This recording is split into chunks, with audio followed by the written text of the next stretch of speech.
Welcome back. Bilimora પોલીસે બેફામ car ચાલકને પાઠ ભણાવ્યો. સોમનાથ મંદિરના ગ્રાઉન્ડમાં કારના સ્ટન્ટ કરતા નબીરા પર કાર્યવાહી કરી. પોલીસે સાથે કારના કાચ પરથી ડાર્ક ફિલ્મ કાઢીને પકડાવ્યો. મેમો વાયરલ વિડીયોને આધારે પોલીસે કરી કડક કાર્યવાહી. ચીખલી તાલુકાના ગામડાના એક યુવાને નવી કાર ખરીદી. તે યુવક સાથે અન્ય યુવકો પણ કાર લઈને બિલીમોરાના સોમનાથ મહાદેવના દર્શન કરવા આવ્યા. દર્શન કર્યા બાદ સાથે કાર ચાલક મિત્રોએ પોતાની કાર સાથે મંદિર પાસેના ગ્રાઉન્ડમાં બેફામ કાર હંકારી સ્ટન્ટ કર્યા હતા. આ સમગ્ર સ્ટન્ટબાજીનો વિડીયો વાયરલ થયા બાદ બિલીમોરા પોલીસ હરકતમાં આવી અને સાથે નબીરાઓને કાયદાનું ભાન કરાવ્યું.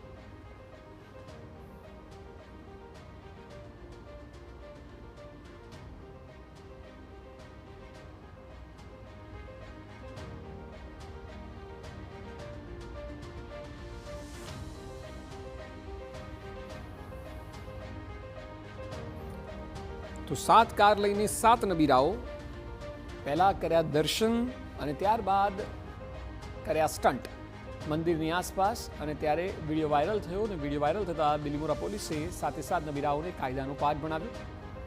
ગાડીઓ કબજે લીધી અને તમામને જે બ્લેક ફ્રેમ છે તે ઉતારી કાયદેસરની કાર્યવાહી કરી.